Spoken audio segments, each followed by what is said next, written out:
Ladies and gentlemen, welcome to another episode of The Left Wing. I am TJ Whitehead, powers taken, not given. Joined as always by John Cooper of Counting Point Politics, and we are so happy to have the return of Natalie Benson Vega for at the third or fourth time. She's a glutton for punishment. Welcome back, Natalie. We appreciate it. Thanks. I've lost track. I'm always happy to be here. It's going good. We were just talking about Pennsylvania and everything going on there. So you and John are both on the ground there. Natalie, what do you think is what's the atmosphere like over there in the Keystone State? It's Keystone State, right? Isn't that Pennsylvania? I think. Mm-hmm. Yeah. Look at you, TJ. You got it. It's tense. I don't know how things are where you're at, John, but I'm in the western side of the state and Pittsburgh region, and I can feel people's anxiety. I can feel the concern. There's been a lot of hostility. It's been really intense, especially as you move outside the city proper and you head more into the suburbs and more into sort of Trump land. It doesn't feel good, and nobody I've talked to feels good. So we're kind of in a rough spot right now. John, what are you feeling? It doesn't feel good, and nobody I've talked to feels good. I wrote that exact line down right now. I'm just keeping it real here. It's not going to get better than that, because that is the perfect description of what it's like. I feel like for most of the country, but especially those of us living in Pennsylvania.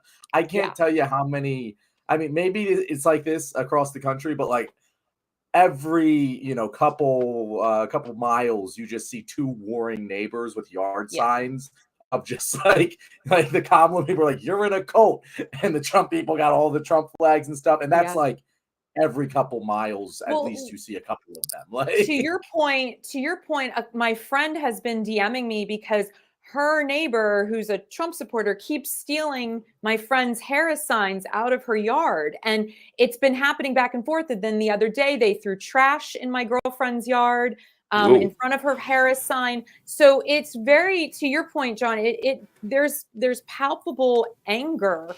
And I'm concerned about what's going to happen on election day, the day after the election. Obviously, we've seen what happened on January 6th. I'm very concerned we're heading in that direction again. It's not a good place right now. I would actually, like, if I were a betting man, which I am, I would bet it's more likely than not we're going to see something near the scale of January 6th in the coming months if Trump loses. If Trump wins, probably not.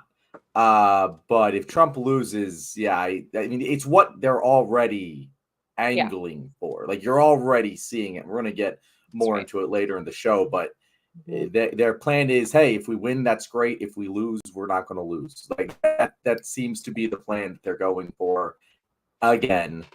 And I don't know, like, I don't think that it will work because Trump isn't in the White House anymore, but it could get a hell of a lot more bloody. If it does happen because of that, I don't know. I don't know what's I hope it doesn't. I hope I don't have to cover that. I really don't. I don't look forward to making that content. Yeah, I read an article from a very reputable news source, but the name of it is escaping me where it was.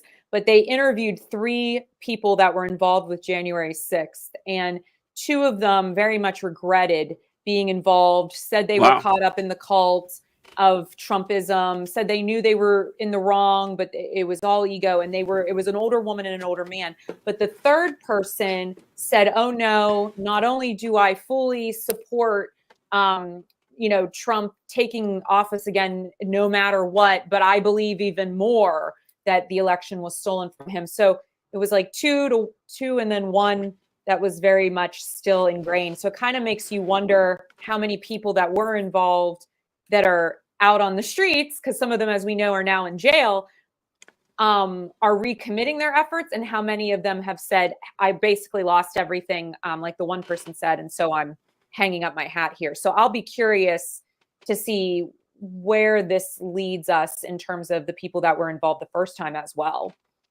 Yeah, when you said that they talked to three people involved on January 6th, my first thought was, well, they're pretty easy to find. A lot of them are in jail. So, tracking them down, not a problem. And a lot of them And are in Pennsylvania, so just hang out here for a while. and the second thing I thought was I watched this documentary about David Koresh and the Branch Davidian last year or something, and all the people who were involved in that cult, and they talked to a lot of them, and it seemed I watched like this. you watched it? Like, Oh yeah, so I love like cult stuff. like 9 out of 10 of them were saying Yeah. stuff like, "Oh yeah, we still believe it." That was like Yep. 30 years ago, and they're Yep. still all in that David Koresh was Jesus Christ. And I said, "Wow, that is." So I'm actually kind of shocked to hear that at least from that small sample size, 2 out of 3 of Yeah. them have changed their, or at least publicly said they changed their ways. I think when you're talking about that level of commitment, because there was that spiritual component to it, and it becomes so ingrained in somebody's identity, and religion and spirituality is so fundamentally part of the human experience. I do think it is a deeper thing than the fact that Trump is more of a political figurehead, although he's reached, for some people, this cult-like demigod status. I don't think he's replaced their Jesus or their godlike figure. And also in that case, what you were talking about that happened 30 years ago, those people were living on a compound. They were entrenched in it 24/7. I would bet to wager if these Trump MAGA people that are completely engulfed in this, if they were all living together, I think that there would be a stronger connection to them. Yeah. Staying more actively involved, which is really what it comes down to. That is why we don't like to have these sort of compounds where people are sort of enveloping these feelings and internalizing them as part of their identity, because this is where it leads. I agree. All right. So where do we want to start? Do we want to start with the Trump rally, John, or where we want to go I here? do think that it makes the most sense to start with. I was Yeah, given since we were thought to talking about this. cults. Yeah, no, it makes sense to start with the Trump rally. So, Natalie, TJ and I talked about it yesterday, and we primarily only had time to focus on the Puerto Rico thing. Sure. But I would love to hear your Jess take on the whole thing overall. Yeah. So I'm sighing deeply because it really do we want to watch? Do you want to watch a clip of it first, Natalie, to refresh the memory on this stuff, or you want to go into it? I mean, I don't, but we can, All right, so I've got kind of a greatest hits montage here of a lot of the stuff. I know, right? So Tony Hinchcliffe, the guy who did the Puerto Rico thing, will be here for the first minute and a half, but yeah, let's just roll this beautiful bean footage and see. I don't know if you guys know this, but there's literally a floating island of garbage in the middle of the ocean right now. Yeah, I think it's called Puerto Rico. Kamala's gross incompetence disqualifies her from being president. Everyone knows she is a very low IQ individual. It's going to be pretty hard to look at us and say, you know what? Kamala Harris, she got 85 million votes because she's just so impressive.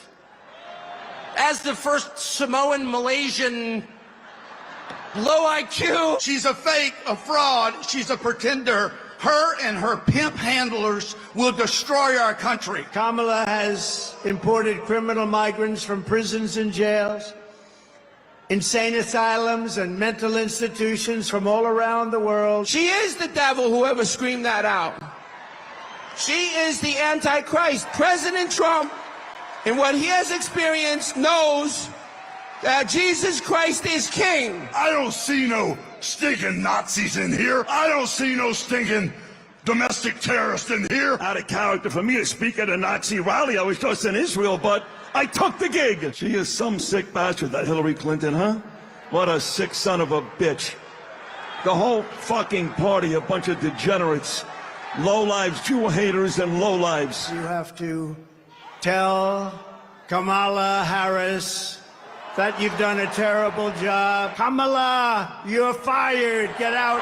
Get out. All right. So, what do you think, Natalie? What do you think after seeing all that? it made me incredibly sad to rewatch this, because we are not the enemy from within. We are Americans, we are neighbors, we are friends, we are colleagues. When you go to the ER, you don't ask your doctor or your nurse, what's your political affiliation? They take care of everyone the same, right? And I think the divisiveness, to me, was so deep and entrenched in othering, the misogynistic, the xenophobic, the racist rhetoric. I talked to John Legend about this, and I asked him the same question you're asking me. What did you think? And he took us on a nice history lesson around the comparison of this to when the Nazis held a rally in that space in the 30s. And I posted that clip on my LinkedIn, and someone posted that I was the problem for asking such a divisive and dangerous question in comparing what I saw to a Nazi rally. And what I responded was, the only thing divisive and dangerous was the rhetoric being spewed at that hate rally. That is the kind of energy that you bring to the forefront when you want to incite violence against the other. And that speech being used as a pep rally for their side, it wasn't. They didn't talk about policy. They didn't talk about how they wanted to make America great again. All they did was project who Donald Trump is onto Kamala by talking about how she's unfit and unqualified and has a low IQ, when actually all of those things, as we know, are very much true of her opponent. But at the end of the day, what upset me the most was the fact that they did this in a state that they knew, this is a blue state. The reason that they held it there was specifically to showcase the comparisons and the similarities. And when you read a lot about some of the rhetoric, like America is for Americans, I believe that's what the Nazis said in Germany. Germany is for Germans. So we cannot discount this. And I take offense to anybody making fun of this or making it lighthearted and trying to find the humor in it, because this to me was a real turning point for the Republican Party. And I don't think there's any going back for them now. Agreed. John, what do you think? So a couple things. First of all, nice job just casually name dropping. I spoke to John Legend there. Just slipping that in there. Yeah, well, we did bring it up first, to be fair. We did, yeah. I think it's, but I like that. I do enjoy that, yeah. Second of all, it's, I wouldn't have taken, Hulk Hogan has the least offensive speech at the Trump rally, but it was funny. It wasn't on my bingo card. It wasn't on my bingo card, but Hulk Hogan, I was fine with what Hulk Hogan said. It was the rest of them that were the problem. Everything Natalie said there was true. You're comparing it to a Nazi rally thing. It's like, okay. I said yesterday on the show that I saw a tweet that's been living in my head rent free, that conservatives basically are people who don't know how anything works, getting mad at people for knowing how they work. Yeah. And it's like, to anyone who's plugged in at all, who understands the history of fascism in America, the first thing you think of when you think of a political rally at Madison Square Garden is the Nazi political rally at Madison Square Garden. It's the only political rally that I could ever think of at Madison Square Garden. And it would be like a tank manufacturer deciding to unveil their newest product at Tiananmen Square. Like, it's just like the thing that this place is known for is, if you are known for that thing too, I just avoid that area. And it must be an intentional decision to do that. And the only people who would be mad at you for bringing that up are people who, I guess, didn't know that. They're like, oh, you're reaching into the history books for this one. No, like, all of us just know that to be true, and Donald Trump's team does too. Let's not treat this with kids' gloves here. The other thing I wanted to bring... Oh, go ahead, Natalie. No, please. No. Please say what you're going to say because I was about to prompt another thing. Okay. I just wanted to add to your point, just as a woman watching this and listening to the venom being spewed at Kamala, at Hillary Clinton, who's not running. Like what is the obsession with her? Like, leave her, like, move on. Okay. It concerns me because I just did a piece for my social media that's going to come out. It'll probably be up by this time this airs, around how a lot of Republican women are voting in secret for Kamala because they are afraid of their spouses, their male spouse's reaction or their partner's reaction. And when you look and see the violence in the language that is being used by men, all I could start to think of is, what if I was a woman sitting with my husband who I know is a big Trumper, and I know secretly I'm going to vote for Kamala because I'm afraid that my daughter is going to have less rights than a rapist as we continue to move forward? How do I reconcile that when he's laughing at them making fun and saying terrible things about women on this stage? How can I live in that space? And the level of fear, because I actually felt very uncomfortable just watching them talk about the way they talked about women and the disregard that they had and the disrespect that they had. You may not like Kamala's positions, but you cannot discount her intelligence and her qualifications for this role. You may not agree with her politically, but Elon Musk just ran an ad where he called her "see you next Tuesday." His PAC ran this ad and they used the C word throughout it. Like, this is not okay. And the level of patriarchal violence that we're seeing on that stage, the way Tucker Carlson recently talked about giving America a spanking like a 15-year-old hormone-addled girl, that is creepy, disturbing, and it lends itself to taking it from the home and out into the world. And when feminists, when radical feminists talk about dismantling patriarchy, this is exactly what we're talking about. So I just wanted to add that. Yeah, no, I would actually love to circle back to that point and talk about the campaign ad that Kamala released with the women voting against their husbands, because I think that's a whole discussion in itself that I want to get your opinion on.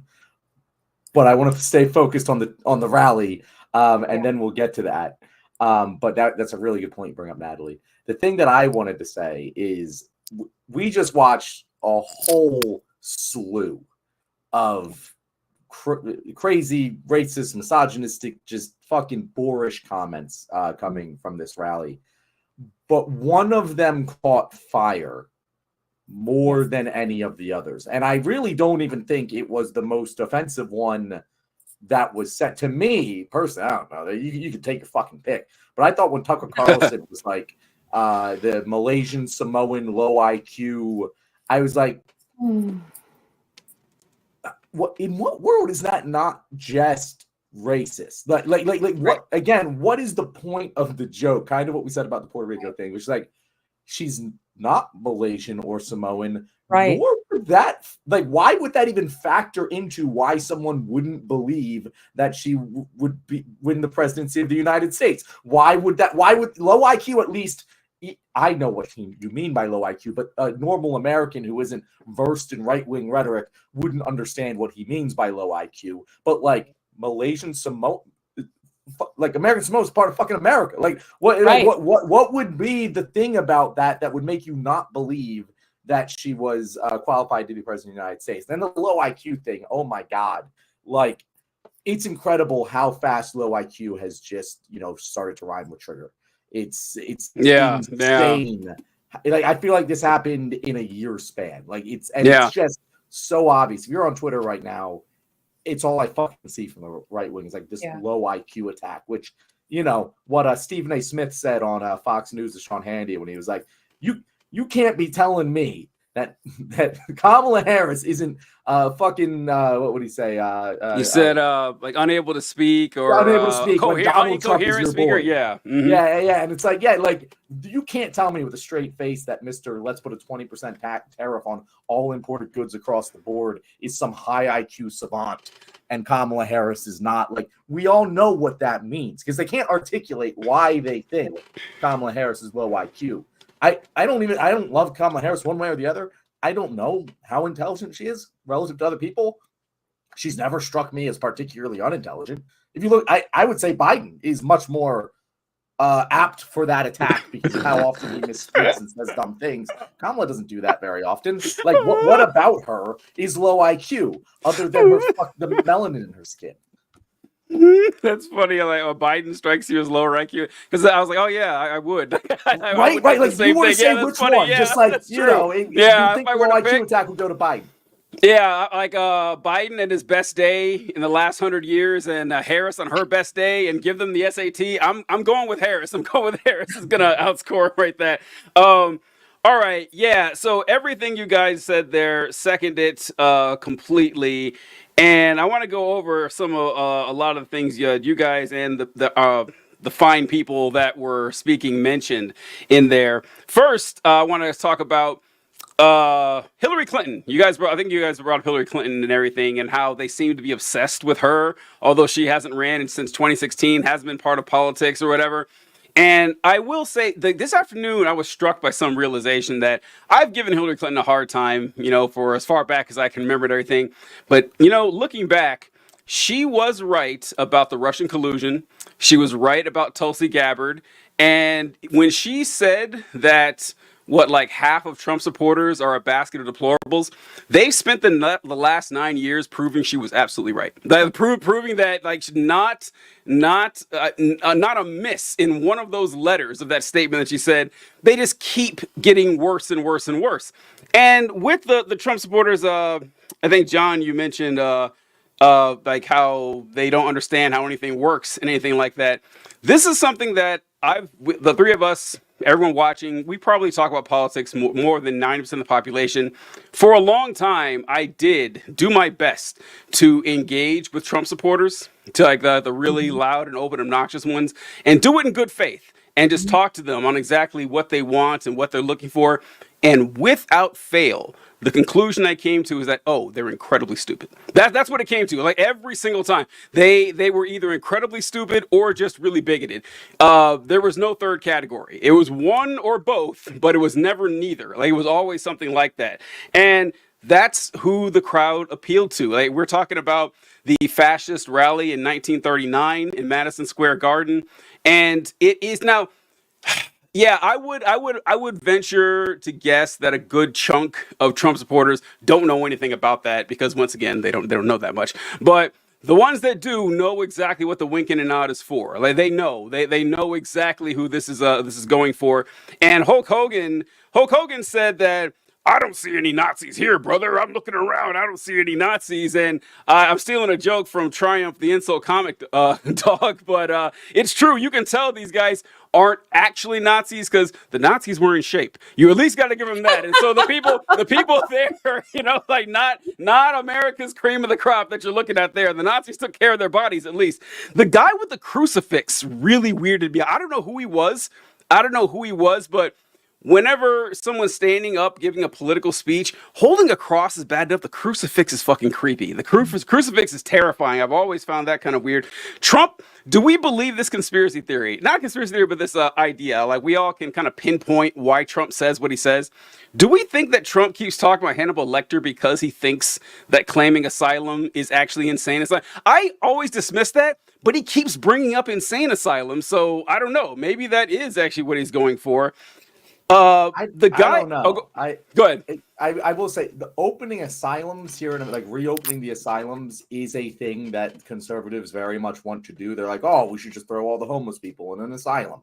And just I grew up next to a closed down asylum. I learned about how incredibly messed up those places were. Like, it's unfathomable to the human conscience now. We shouldn't do that. But I don't think the Hannibal Lecter thing has any rhyme or reason.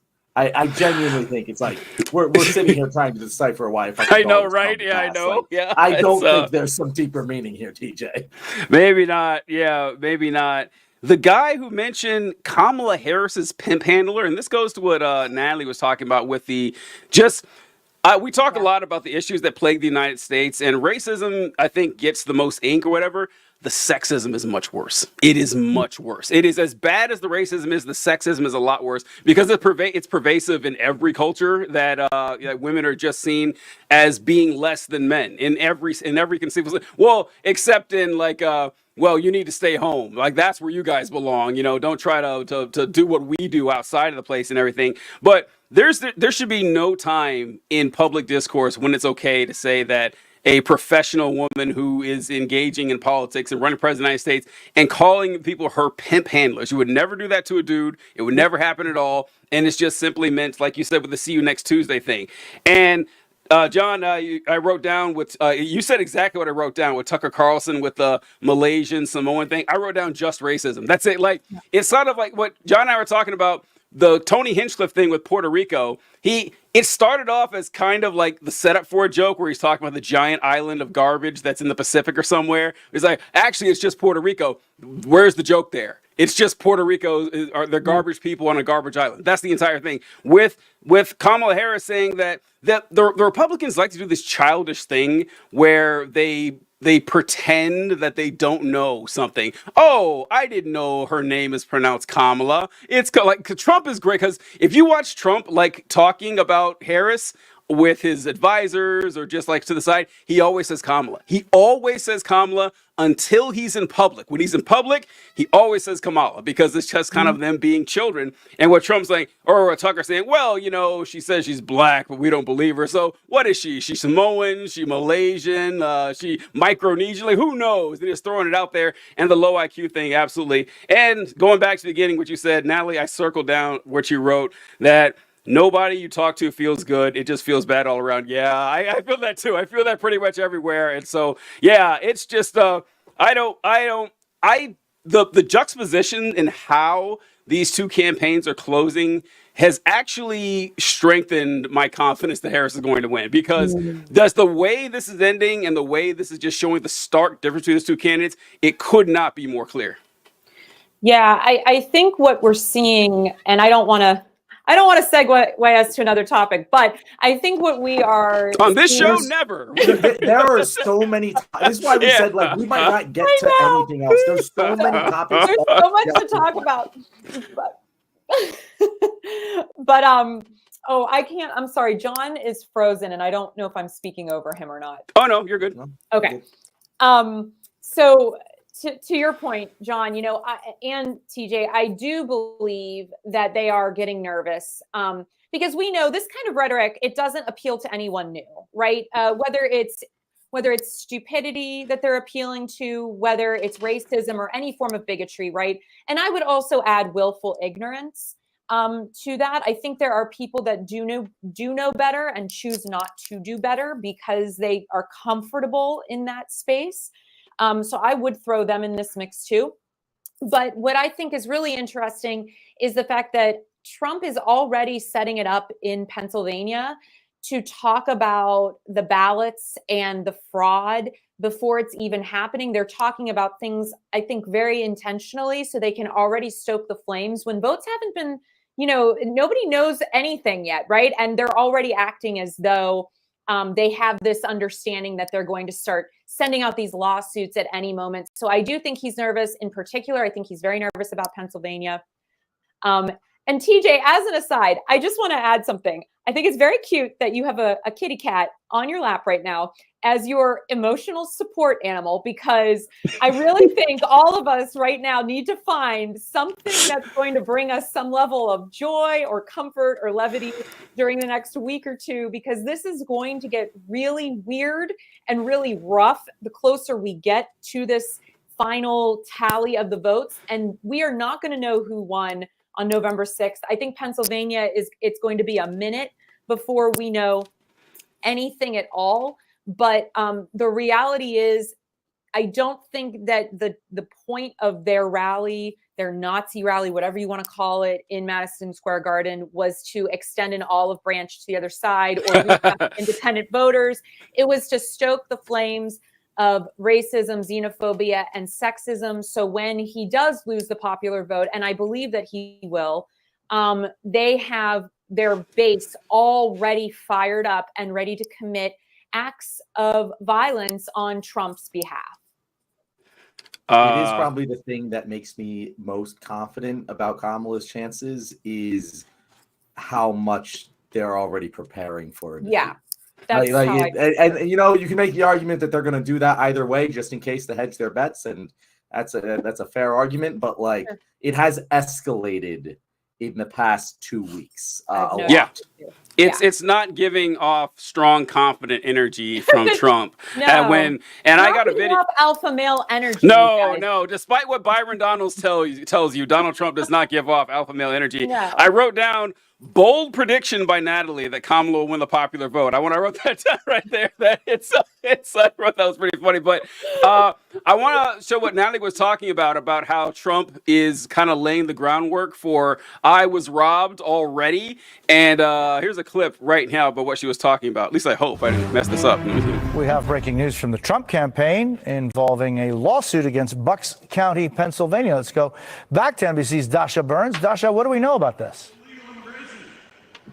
All right, so we just received an email from the Trump-Vance campaign saying that they have filed a lawsuit over voter suppression in Pennsylvania. The press release states that this is a direct violation of Pennsylvanians' right to cast their ballot. All voters have a right to stay in line, claiming that Bucks County, Pennsylvania has been turning away voters. Now, we're looking into all of these claims, Jose, but as I said to you earlier, Pennsylvania has been a specific focus for the Trump campaign when it comes to these claims of voter suppression. The former president posting earlier claiming that there's fraud going on, widespread fraud in Pennsylvania, which we have not seen evidence of.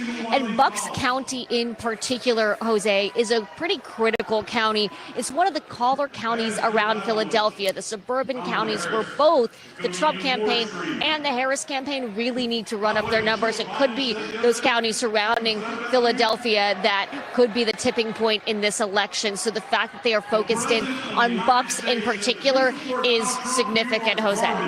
All right. So if I remember correctly on this, I saw something yesterday where Trump was complaining. He put out 2 posts on Truth Social saying that Pennsylvania officials, or you guys may know this better than I do. I just realized I'm the outsider here, but they were turning away people from the voting lines because they were wearing like Trump gear, like electioneering stuff. Am I right, Natalie? Yes. And also, you're not allowed to wear anything that has any kind of endorsements for a candidate. That's just a rule. Yeah, it's always been that way. Yeah. It's always been that way. That is nothing new. And I believe someone punched one of the poll workers over this as well, because they were angry that they had to either turn their shirt inside out or remove their hat. It's not like they were saying you can't come to vote. It's you're not allowed to wear anything that endorses a candidate. But what's funny, TJ, not funny, haha, but funny like we're in hell together, is I was thinking of yet another incident that I heard about. And this one was from Trump's Truth Social account. And he said, this was, I think, this was the 28th, so just a day or 2 ago.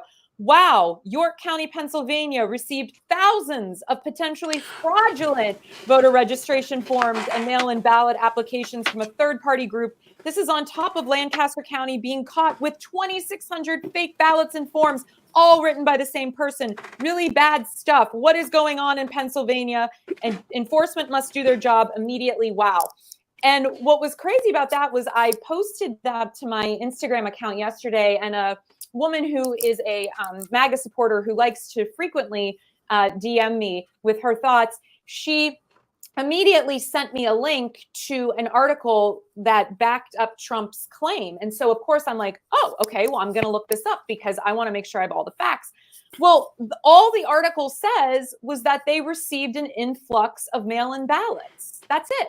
So there was nothing beyond that. So the fact that a lot of mail-in ballots are coming in is enough to be setting off the Trump campaign and the Trump supporters to go into this feeding frenzy and once again repeating this narrative to set it up where we know Pennsylvania is already such a battleground state. So you have this happening, you have what happened in Bucks County. There have been other things going on here. There have been blank ballots that have been sent overseas to military people that I reported on a few weeks ago. They received completely blank ballots when they were supposed to receive full ones, and the State Department said they were fixing that. So like, there's a lot of weird shit happening in Pennsylvania. And I just think we need to be mindful of understanding the rules, following the rules. And if you are in line, stay in line. But if you need to turn your t-shirt inside out, do it so you don't lose your place in line. That's really what we're learning here. And don't punch a poll worker. You know, TJ, this is just another example of how journalists are so biased against the Biden administration. You heard her admit it. She's a journalist who spoke to another journalist that there was no evidence Trump was telling the truth. Do you believe her? I mean, she clearly isn't low IQ, but it's probably just her pimp handlers talking. Yeah. Oh God. I just yeah, this is, you know, the thing with this is actually another topic. We won't have time to go into it, but I saw a clip about how conservatives talk about free speech all the time. One of my biggest annoyances that when they talk about free speech, they don't know what it fucking means. They think free speech means you can say anything at any time with zero consequences, which is not what it means. I'm sorry. I wish it was called something else because it gives off the connotation to idiots that it's something that it isn't. But when they talk about free speech, what I've always said is what they really mean is they want to use slurs. That's what they want. They want to have racial or sexist slurs and say it without any consequences whatsoever. But I saw a post the other day that someone's like, it's a lot more than that. It's they want to just lie with impunity, which is what Trump is doing with saying, hey, there's thousands of ballots filled out by the same person. That is a serious charge. If you found thousands of ballots in the exact same handwriting, that is a crime that needs to be investigated and prosecuted immediately. He made it all up. Like not that it matters, as Donald Trump, that is illegal. You can't just do that. That is fire in a crowded theater level of breaking free speech. And they're like, yeah, you should be able to do that with no problem. It's free speech. I can lie. It's like Rudy Giuliani's defense with the election fraud thing. Yeah, I lied, but it's my First Amendment right to be able to lie. It's like, no, not always. I'm sorry. Like we have to have limits on this. I don't know. I don't know where we go from here. Like I don't know if there's going to be violence afterward. Like, I mean, they couldn't repeat January 6th. Like, we'd have safeguards. It could be something else, though, that we haven't exactly planned on. But even if it goes smoothly, no matter who wins, well, actually, if Trump wins, it's just going to be a disaster anyway. But if Kamala wins, we still have millions of people, tens of millions, who will go to their graves believing all these conspiracies that Trump has spread. And we're stuck with them for the rest of our lives. And I don't know what we're going to do with these folks. I really don't. It's not really going to get better. Like no, and it's one of those things where you kind of just have to wait, unfortunately, for them to die. Like that's it. Like there's no changing it. There's no putting the fucking genie back in the bottle. We gotta just have faith that the demographic changes will make them less and less relevant. And also, just wanted to note. On this topic, Bucks is in my backyard. Grew up around Bucks County, the Philadelphia suburbs. Like that's where I grew up, right? There's a lot of very legitimate arguments against the Electoral College, but maybe the most significant one is if you lived and grew up where I grew up, and you realized that the people around here are who decide who's president every 4 years, you would jettison the Electoral College into the sun. Like it's the most insane thing. The Philadelphia Eagles fans you see fucking climbing the grease poles, they decide who the president is, not you. I just want to make it very clear. We have a little bit of that going on here in the Pittsburgh suburbs as well. One of my friends and colleagues that works at Public Source, which is a really great nonpartisan news website for Pittsburgh related news. He just interviewed a bunch of people from the suburbs around the Pittsburgh area. And very similarly, if we understood that these are the people that are going to be deciding the next election and what they were basing their reasoning for their voting on, I think we would all be very concerned, because the reality is, because of the Electoral College, our votes just do not all count the same. And that is hugely problematic when you have this large of a population and so many structural and systemic issues that need addressed. The last thing that we need are people going to the Nazi rallies, internalizing that dialogue, and voting in that way. Yeah, that is really dark and sad. Like, the Electoral College is a group of a few 100,000 racists across 5 states are going to decide the direction of the country, and that's just fair. That's the best system we can come up with. Yeah. I wanted to talk about this election fraud thing some more, if you guys don't mind. We haven't talked about this, John, but I don't know if you guys saw this. This is a video from, who is it, CBS, I think, and it's talking about a group in North Carolina that is very concerned about undocumented immigrants voting, because, of course, in North Carolina. Yeah, right. Because, of course, that's a good point too. It gets to that as well. Like, the numbers they're dealing with here, because, of course, if you're from, I don't know, Ecuador, and you walk across the Central American deserts, and you come into the United States, evading Border Patrol just so you can, get a job picking strawberries or something, you're really concerned with getting in that federal election, risking your safety and the support for your family so you can vote for Kamala Harris. Like, that makes a whole lot of sense. That for that one vote, you're really going to try. So I'm going to share this video here about this group of American patriots that are saying that they want to stop this influx of illegal aliens voting, and just take a look at what processes they're using. That's going to be my favorite part of this, on what their mechanism they're using to determine this. Voters from their rolls. But officials say the number of non-citizens who've actually cast votes in federal elections is minuscule. North Carolina identified less than 50 in its most recent audit, although that was in 2016. So you see this as a total non-issue.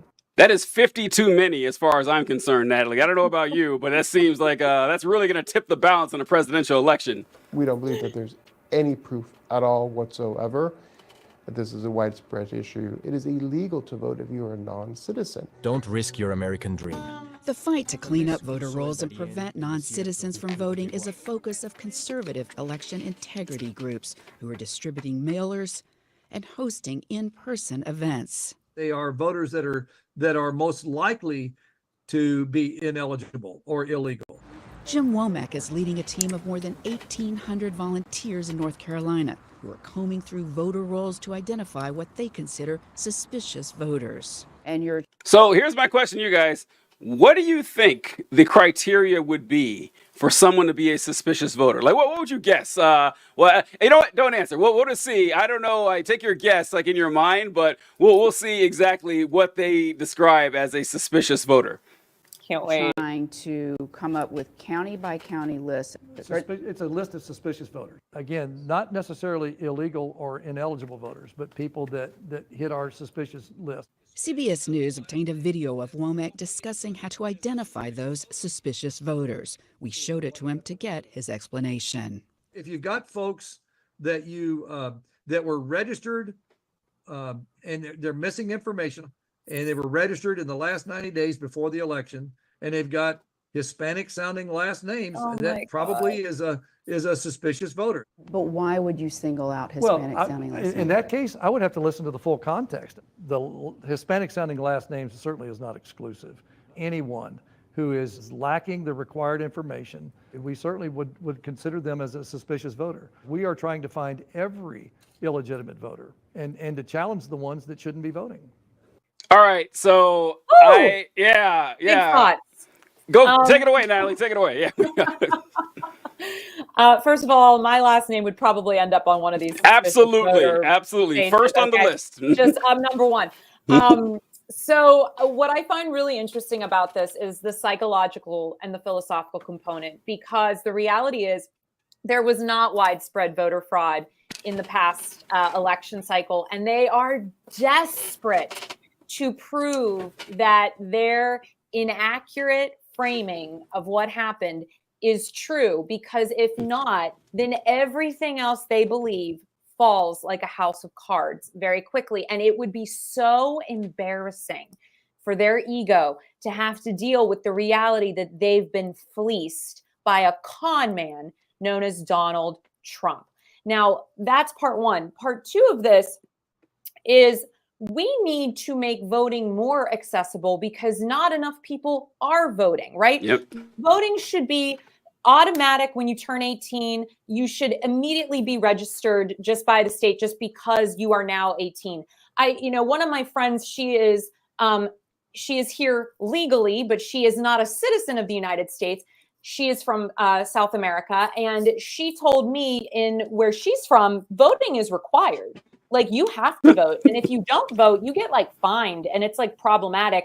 And I said to her, what are your thoughts on that? And she said in the language, it's considered taking the bitter pill, like swallowing the bitter pill. Like, whether or not you like the choices, it is your duty. You swallow the bitter pill and you pick the person you think is going to do the best that for you right in this moment. And I find it all very interesting because I think in this country, we have played down the value and the importance of voting so much that we have allowed for this kind of situation to breed, because it's almost like we're realizing too late, God, they don't want us to vote, because when we vote, we win, and we win important things and we get things done.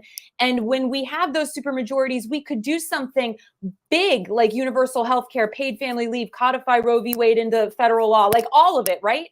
And so now they're terrified that we've kind of figured this out. And so they're doing everything to prove the point that there's all this fraud so that they can stand there and say they were right all along, when we all know how very wrong and how very embarrassing this all is for them.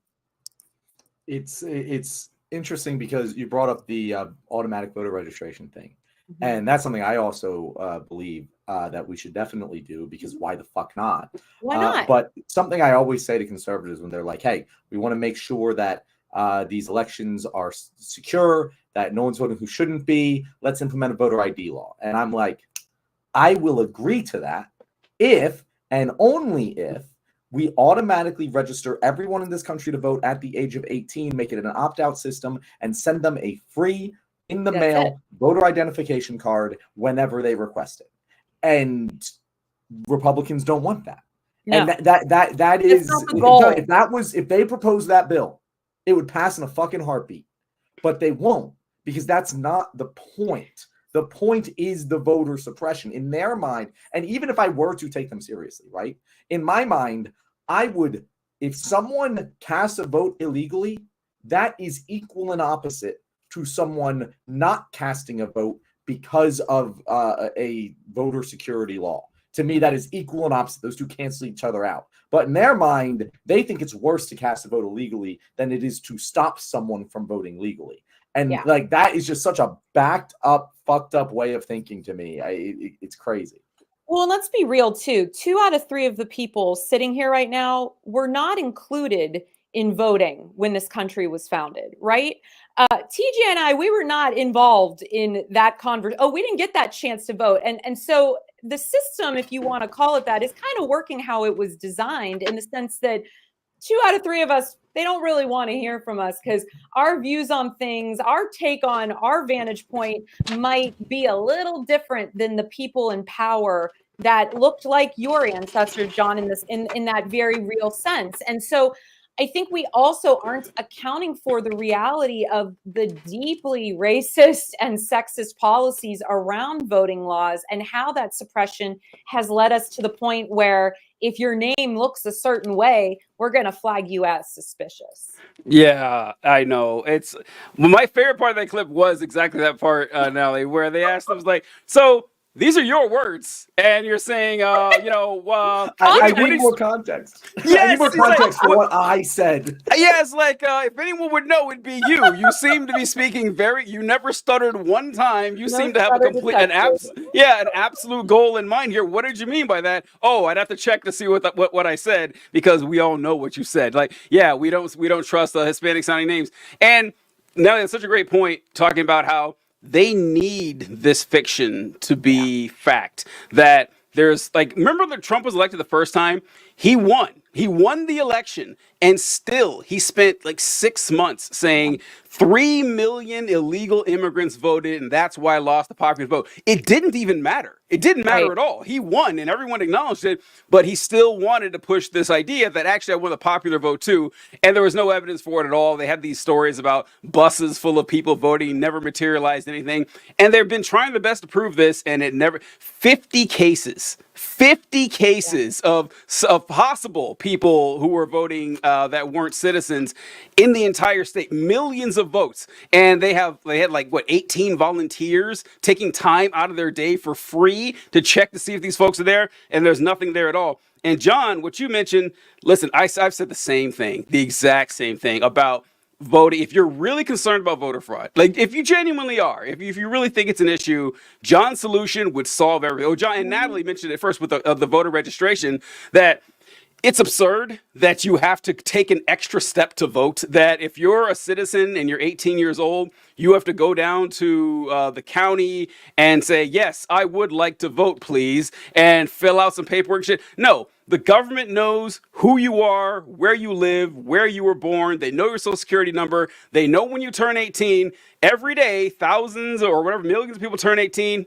Boom, those people automatically register to vote. There shouldn't be an extra step involved, and they can send you the card, and it'll be free. And that way, then when Republicans would say, oh, well, you're saying that you can't get an ID, in that case, you would have an argument. Yeah, if it's a free ID you can get at any moment, if you lose it, go down to the courthouse. They'll give you one that day, and you can vote. If it's the day of if it's an actual election day, head over there. They'll print one out for you 24/7. I mean, at least during election season, there's no problem. But John, what you were saying and why they hate this, because if you talk to Republicans about this, they will straight up tell you, yeah, voting should be hard. They say that. They do. Yeah, they will absolutely say, yeah, voting should be difficult. It should be inconvenient. It should be hard. We should keep it on a Tuesday during a cold weather month. We should not make it a national holiday. We should make voting like and I always say, it's like, because they'll always downplay it, because John brings this up all the time with his favorite example about systemic discrimination, and how the neighborhoods that where you stay a really long time to vote, you're standing out in line, are suspiciously dark-skinned a lot of times in the country, and the affluent white neighborhoods, you never have people standing in line for hours to vote. It's always easy and convenient. And they'll say, oh, well, so what? If you're not willing to stand in line 4 hours to choose the future of your country, how much do you love the nation? And you can't give them water either. You can't, yeah, exactly, yeah. But if you make them take off their MAGA hat, that is a violation of your rights as an American citizen. You should be able to wear whatever you want while you're in line. And he's like, okay, listen, if you were driving to work and on the 4 or 5 mile trip you had to work or whatever, there was a pothole every mile, just a massive pothole. You knew where they were. You could navigate them. You could get around it. But why should you have to? Why? Right. Just fill the potholes. That's exactly what we're trying to do. And yeah, I just, like, there's people who believe that the citizenry should actually, that our power does derive from the just consent of the governed, and those who say no, it doesn't. The just consent of the governed is fuck that. We want our fascist dictatorship, and we want it right now. Yeah. And that's a wonderful segue, TJ. Mm-hmm. One topic I'm pretty good at about how, the conservatives, they don't actually care about ideological consistency. They don't. That's not a thing. They do not care about like rules applying equally to everyone. They just care about what advances the interests of my in-group is good and what doesn't is bad. And we have had such a wonderful example of that we mentioned the Puerto Rico being garbage earlier, but did you guys see the old senile man we have in the Oval Office, what he said about Republicans today? Can you believe it? Can you believe it? I'm going to show you this monstrous monstrously insulting diatribe that our current Führer went on about the Republicans of this country. He's failed businessman. He only cares about the billionaire friends he has and accumulating wealth for those at the top. And he says immigrants are poisoning the blood of our country. Give me a break. He wants to do away with the birthright citizenship. Who the hell has said that in the last 100 years? And just the other day, a speaker at his rally called Puerto Rico a floating island of garbage. Well, let me tell you something. I don't know the Puerto Rican that I know, or Puerto Rico where I'm in my home state of Delaware. They're good, decent, honorable people. The only garbage I see floating out there is his supporters. His demonization, and it's un-American. It's totally contrary to everything we've done, everything we've been. So Okay, Biden. yeah, so like I actually think there's like several interesting parts of this, but Republicans are livid. Like JD Vance is out there like, how A bunch of little snowflakes. They need to toughen up, Buttercup. Give me a break. They're out here calling. Okay, there we go. Kamala, I'm sorry. Somebody just started playing. I got like excuse me? applause in my headphones right there. And I was like, wait, is that where is this coming from? So here's the thing. No fucking Republican heard that and is offended. Not Nope. a single goddamn one. No. And it's only relevant to them because they've been getting shit on for the garbage statements by the comedian. They're like, oh well, he did it too, therefore it's okay. And there's just so many levels to this. A, you don't fucking care. You don't care if he calls you garbage. Fucking Donald Trump has literally said he would take the military to deport me specifically from this country. I don't want to fucking hear it. You don't get to throw stones in this glass house, even if he meant what you thought he did there, which I honestly don't know. He might have meant Trump supporters. He might have meant that what he's now saying that he meant that fucking Tony Hinchcliffe is garbage, which I think we should all agree is an accurate statement. But either way, like it is also symbolic of how Democrats are also in a tough position, because I do agree that as president of the United States, Joe Biden shouldn't call Trump supporters garbage. I think it's unbecoming of his station.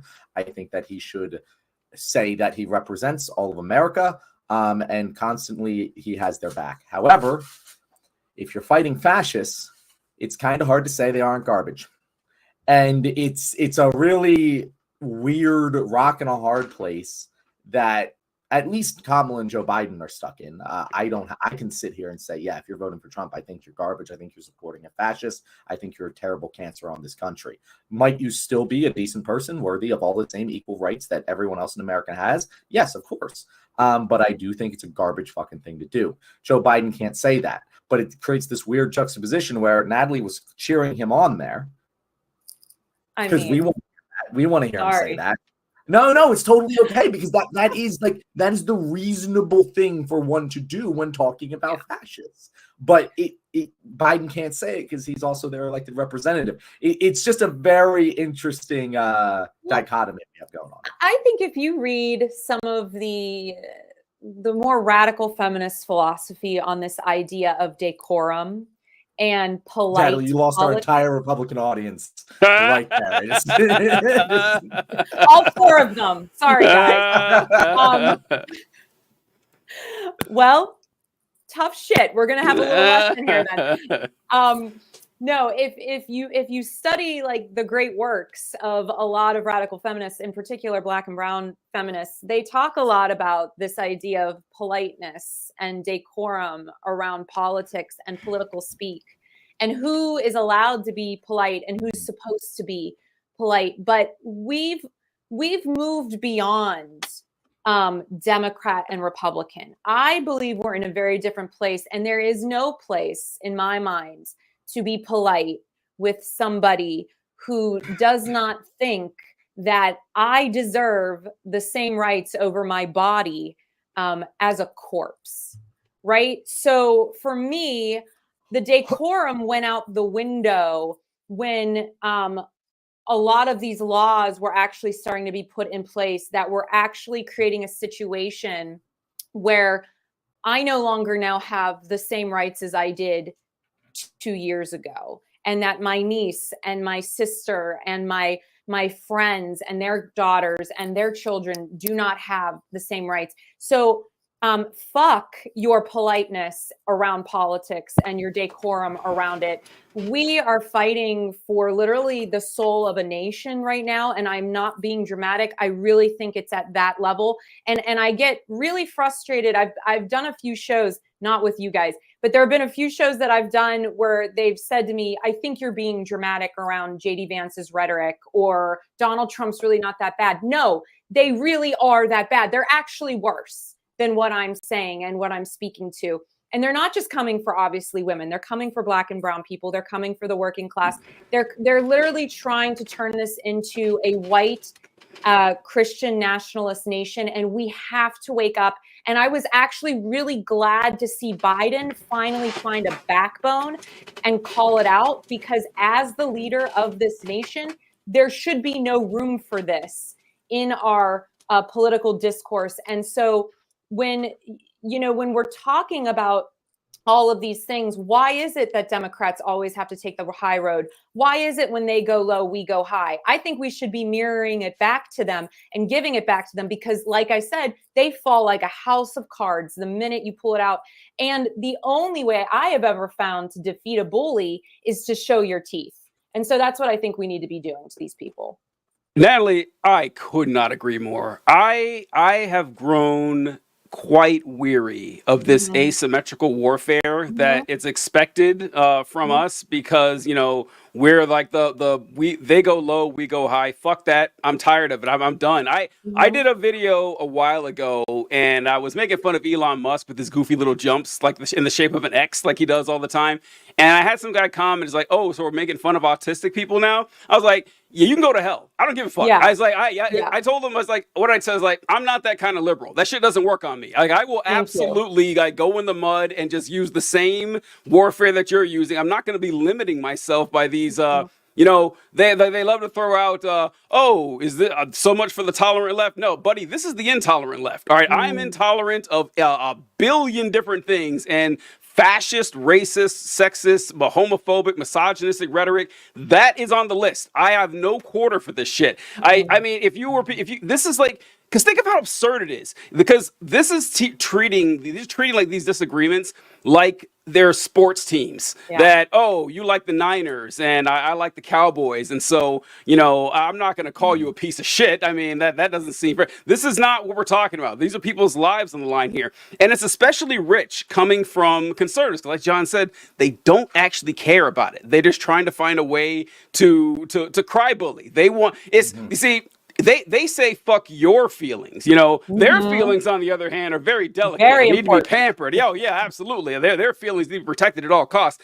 Off the top of my head, when we brought this up, I wrote down all the things I could think of. Oh, before I get there, do you remember the Dark Brandon speech where Joe Biden had like the red shit in the background and everything, and he's doing his that I thought was very weird, TJ. I thought that was quite weird that he chose like the very strange vendetta background. It was very weird. That was odd. One of his interns definitely thought that would be so cool and go viral. That's what that was. It did go viral. It did. And but one thing he said was, I don't know if you guys remember this, where he mentioned how the MAGA Republicans, which once again, I fucking hate that he specifies MAGA Republicans. It's all the Republicans now. Sorry. There's 98% of them. You don't need to specify.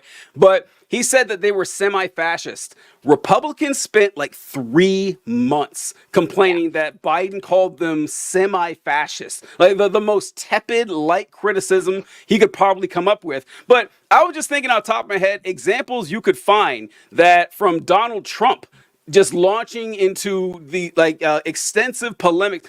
It's saying a lot to call anything Trump says a polemic. That's kind of that word is a little strong, but I don't know, rage or whatever, or like whatever a step below. He's called Democrats and liberals and progressives scum, demons, communists in the bad way, because there's nothing wrong with being a communist, but to them they're Marxist, fascist. He's called them because of the enemy, horrible people. Right there.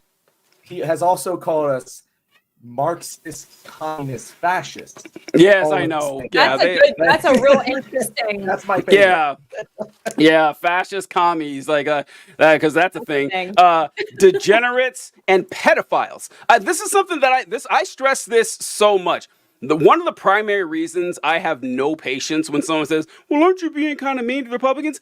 They have been calling us a danger to children as far as I can remember, because we have the wild idea that trans people, including trans children, are worthy of love, care, and respect rather than suspicion and ridicule. Like that's it. That's their standard right there, spreading this vicious lie that we're saying, yeah, 9-year-olds should get their genitals removed. Something nobody supports. Nobody, but they say it. Trump, how many times has Trump said this? You send little Jimmy off to school and they do a transgender surgery on him at the school with no parental consent.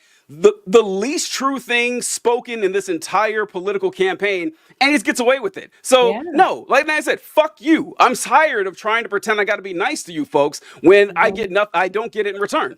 Mm-mm. Mm-mm. And the thing is, it's as you said, asymmetry is the very important part here, because the thing is, we care about being ideologically consistent. When I go low, it's not that I'm making shit up. That's not what, when TJ says, we need to go low too, that's not what we mean. We're not lying about bullshit. But yeah, we'll just say to your face, we think this is fascism. And we will explain to you specifically why we think it is fascism. We will give you historical context. We'll talk about the ideology of a fascist. We will talk about hierarchical versus non-hierarchical worldviews. But when they say, oh, we're not fascist, they can't back it up because they don't even fucking understand what fascism is, because they think that they're capable of being both a communist and a fascist, as if those aren't two sides of like completely different ends of a political spectrum.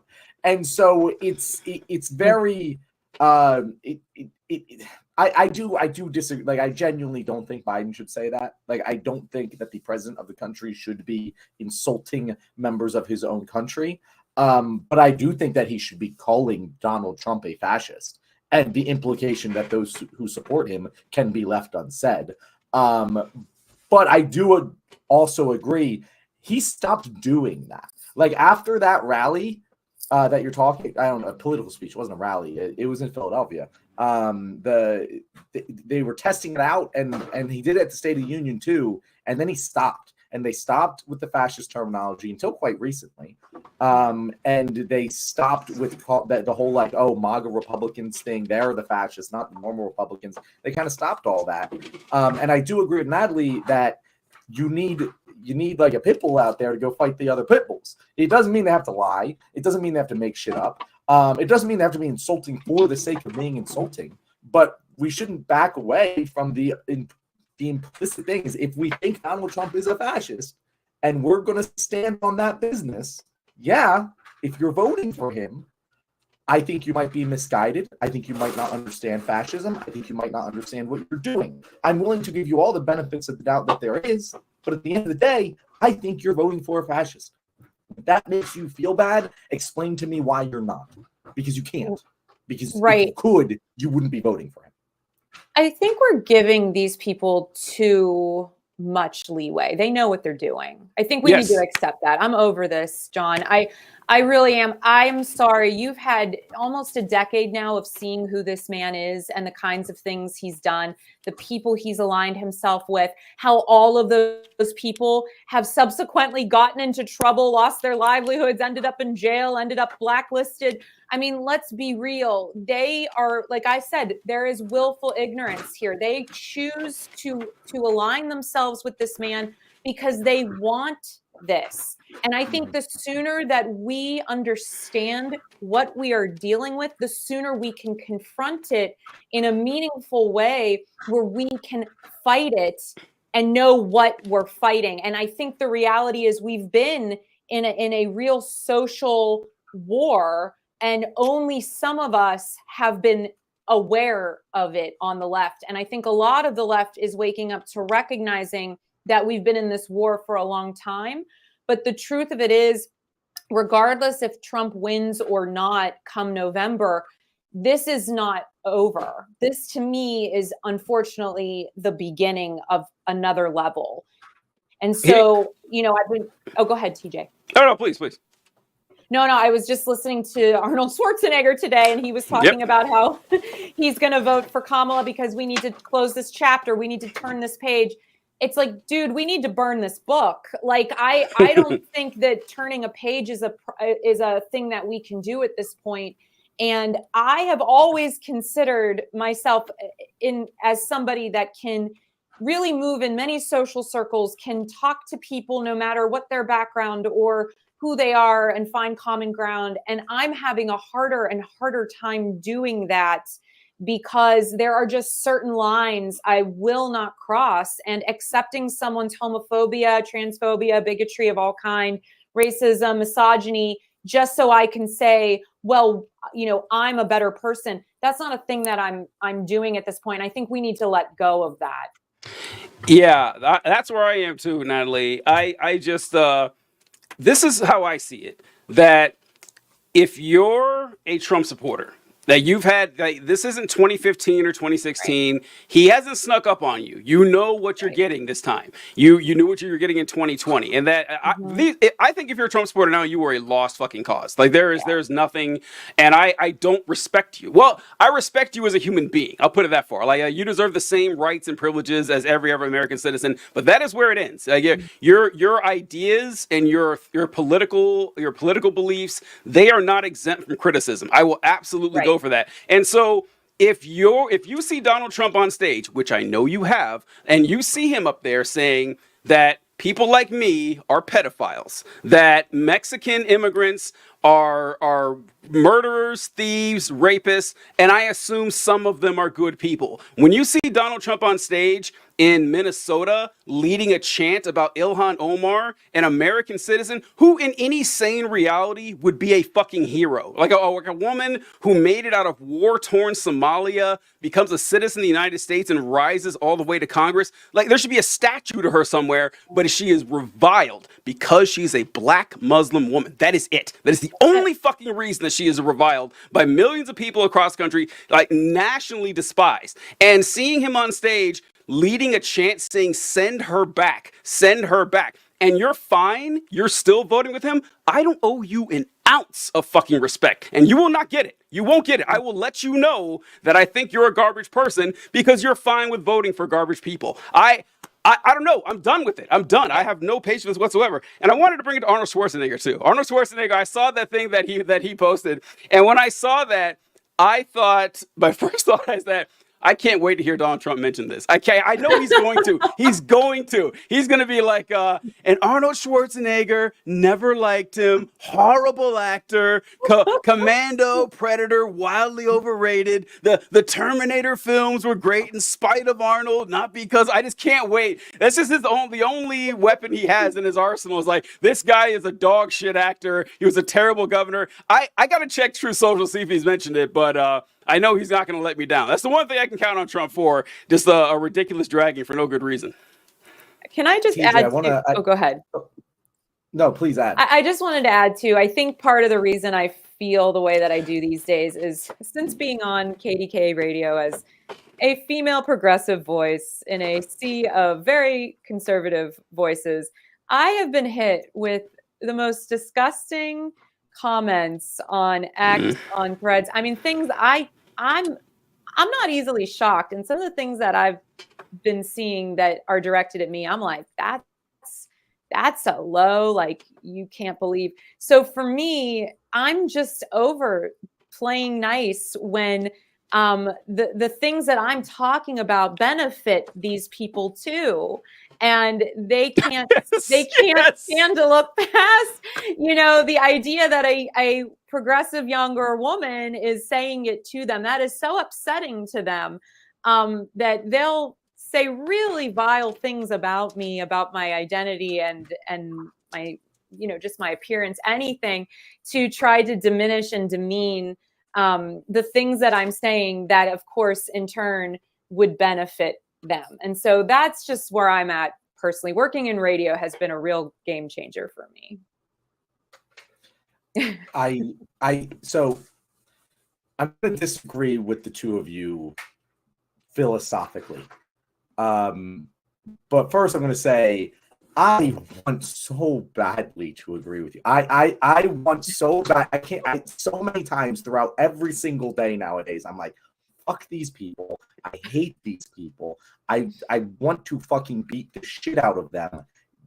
It sucks. Yeah. But I do have to constantly remind myself, and again, this is more just like the way I see the world.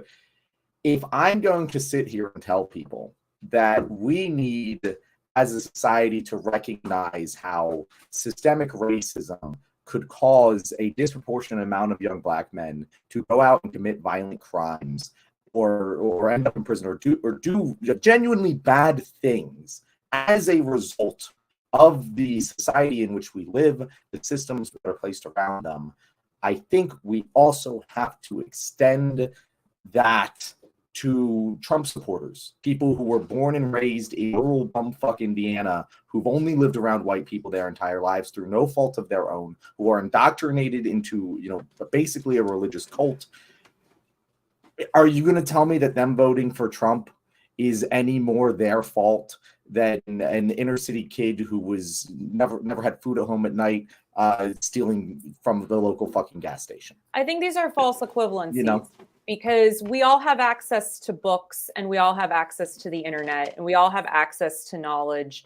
I understand what you're saying. I have compassion for everybody in their circumstance and what they've been exposed to. But the reality is, John, everybody has the opportunity to learn.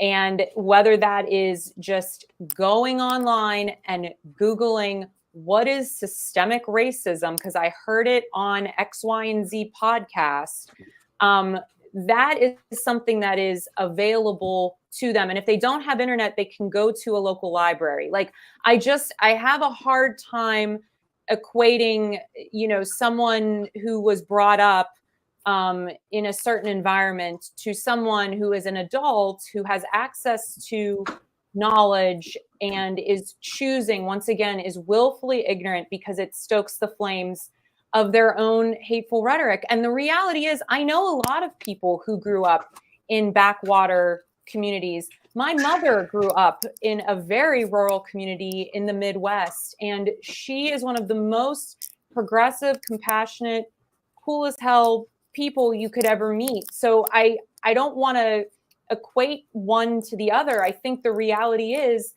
they need to educate themselves, and it's not my job or your job or TJ's job to do that. But if you hear something enough times, maybe you should just put on your thinking cap for a second and say, I keep hearing about this. Maybe I'll just look at it. So that's kind of where it ends for me. Yeah, and I agree with that on a personal level.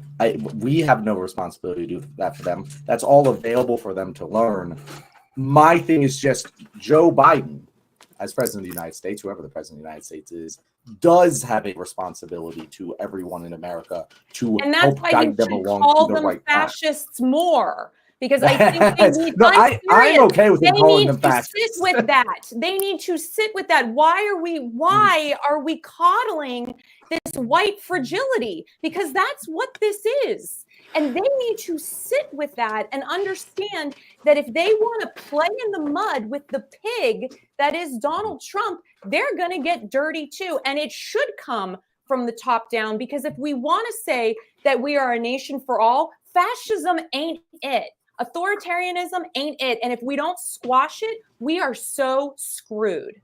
Yeah. So I do understand what you're saying, John, because one thing that I do try to point out a lot is what you said is true, that it is kind of, it's an oddly conservative way to look at this, that not examining the system that created people like this. This is something like I'll see when people talk about like with feminist discourse, like if you have like a 13-year-old boy and he's saying something that, he doesn't feel like he's being addressed, or he thinks the system isn't working in his favor, I'll see was like, well, who created that system? Well, not him. Okay. All right. He was born into this just like you were. All right. He didn't set up the patriarchy. Like So we do have to recognize that. That's true. However, like you said, that's on a personal level. On a grand level, like looking at this nationwide, you know when you hear someone up there saying, this group of people is the problem. I'm going to ban Muslim immigrants. Black people are eating our fucking pets. There's nothing you're raised with that keeps you that way. That's just like you're just fine with the bigotry, and you need to call out that bigotry and let them know that this isn't okay. And listen, there was a video game, God of War. I don't know if you play God of War 2 or Ragnarok, John, but I'm in the middle of playing Ragnarok. Okay, so there's a scene. Natalie, I don't know if you played it either, right? But John and I talk about video games all the time. So I went there. But so there's a scene in which Loki is talking. Loki goes to talk to Odin, and Odin is yelling at Thor, just dressing him down, just giving him the third degree, and Loki walks up and Thor kind of slumps away after Odin's been yelling at him. And Loki says, "Oh, so are you mad at Thor?" And Odin says, "No, what were you talking about?" It's like, well, you were just yelling at him. Like, why were you doing this? It's like, oh, no, I'm not mad at him. That's just the only language he understands. That's where we are right now. Okay, that's how I see it. Is that we can dress like, because you can't say we haven't tried. You cannot say we haven't fucking tried. Like in 2016, I extended an undue amount of grace to a lot of Trump supporters and say, listen, I understand the economic problems. I understand like the worry about the future. I understand that the world is changing. I understand you weren't a big fan of Hillary Clinton. Tried our fucking best. And what do we have to show for it? Like, I mean, like a lot of people did leave. Granted, a lot of people did. But that's what I'm saying, that specifically with Trump, the ones who stuck around, there are people that can be saved. Not most of them. And the ones who can be saved are worth saving. I'm totally in favor of that. I just think that number is vanishingly small. That these days, if you're still on board with this, you're on board with it. It's not because you don't know.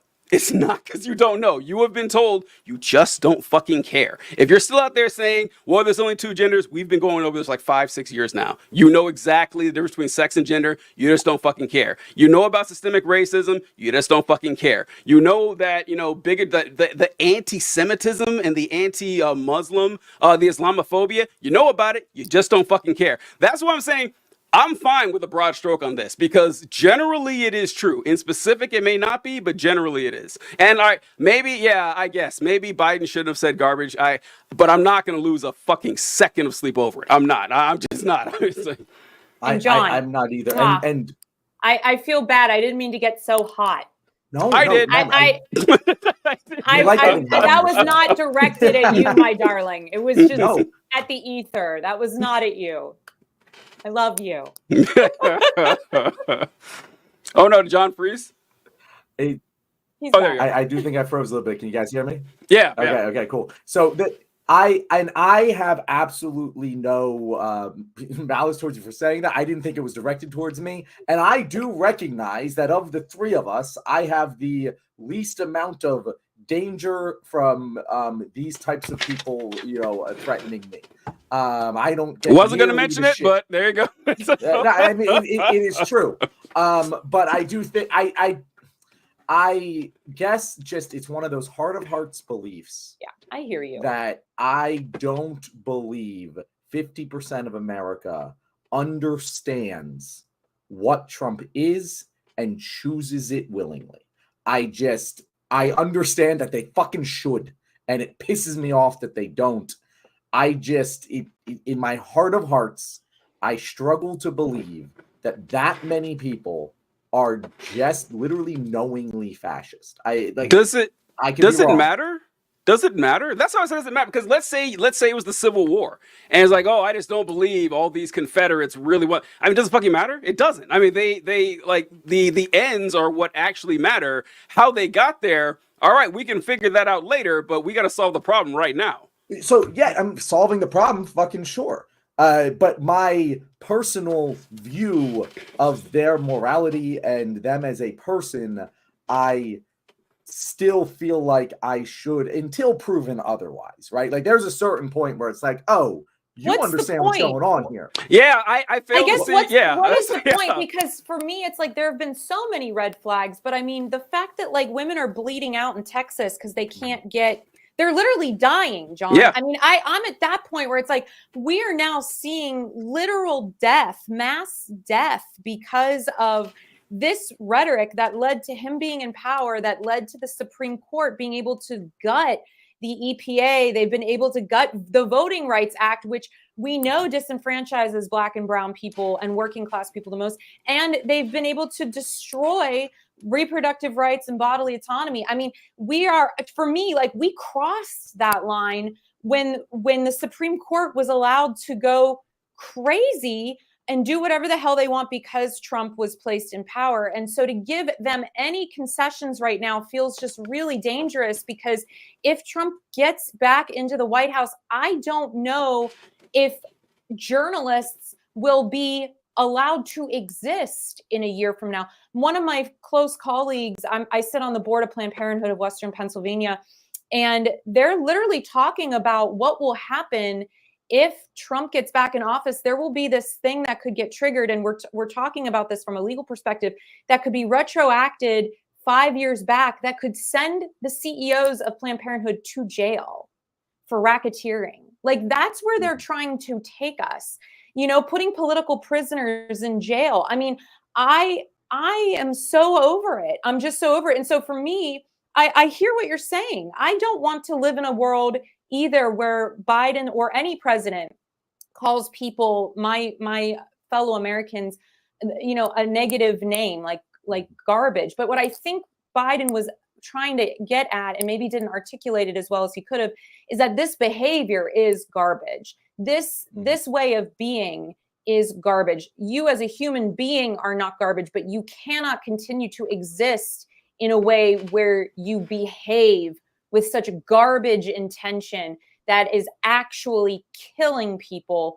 And that's just where I sit with it. This is also like, there are, especially, since I knew a guy who told me, he was in the Army with me, and we were talking, and he was a white guy, and he mentioned that someone that he knew in the Army invited him to join this white supremacist group called Identity Europa. And he was saying, which I had never heard of at the time, but as that was years and years, this is like during Trump's term and everything. And as time has gone on, the proliferation of white supremacist content, which not even like crypto white supremacists, they're very open about the fact that they're white supremacists. They want, non-white people expatriated from the United States. And like, if you're in conservative circles, you have heard this. You don't have to look very hard. If I fucking seen it, you definitely have. And so knowing that there are folks out there who is like, it's unambiguous and they're open about it, I have zero problem. Calling them names is not anywhere near on my list of concerns. And there's people who have seen it, and it's not like, whatever. I really want more tax cuts for rich people, so I'm gonna overlook that. I don't really care if you're personally bad or evil, or if I'm even capable of making that judgment. I can't. Like, I don't know, in your heart of hearts, I'm not really racist in my heart. I don't fucking care. Like your actions are, I guess that's the way I put it. Your actions are deplorable. Your actions are garbage. Like, the actions that you are taking part in are actively damaging and killing people. Your feelings, your fifis, I just they're a second tertiary concern. That's how I see it. So I think the reason that I separate action from process, and if you're like, process, these guys, might not be whatever. If you're saying fuck these guys on like a process level, that's where you lose me, because you asked me what's the point? What's the point if half of America really is that far gone? Because like at that point, it's like, shit, fuck, the tankies might be right.